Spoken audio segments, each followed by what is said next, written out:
I'm not sure how much of a blanket answer there can be on a question like this, but just kind of piggybacking off of what was just said, if we go back to the Sermon on the Mount and turning the other cheek, and we go back to what was spoken of earlier in regards to there not being anything wrong in certain contexts with a Christian defending themselves, just the tension or the perceived tension between defending yourself and turning the other cheek.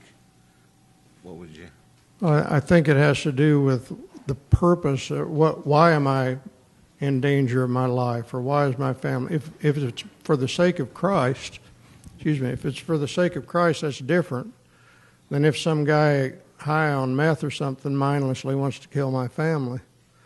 I think that there are times where a Christian would put up with all kinds of persecution and wrongdoing because it's directly related to the name of Christ. Yeah, I think it's in the context of a believer. But I mean, a believer facing. Right.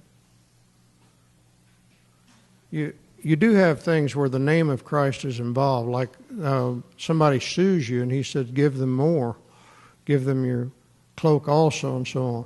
And there are times where the reputation of the Lord is tied up in somebody's life, and they would feel that they would let themselves be wronged in order that Christ's name would not appear bad. And so there are times where things, it's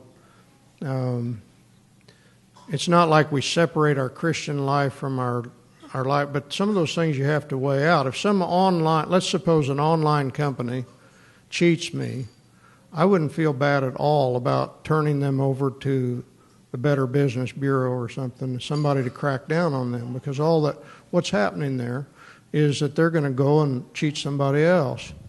And see, it's not a personal thing. It's not something where the Lord's reputation is involved and so on.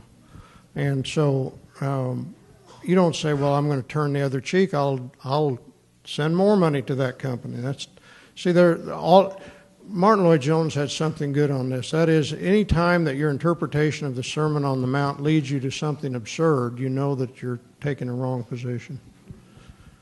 I knew a guy in the Army. The guys found out he was a Christian, and they knew about these verses. They said, hey, Sir Sola, give me your wallet. And he did it. Tell the commanding officer there, whoever he was, he says, all right, guys, give the stuff back to him. But it's like, it doesn't honor Christ to do that kind of stuff. They just think, well, you're a nut. But let's suppose there's some guy, some neighbor or something, because you're a Christian, there's been a battle between him and you, and there's some kind of a legal thing, and the Christians say, all right, we'll just treat him, we'll give him more. There are times that would be right.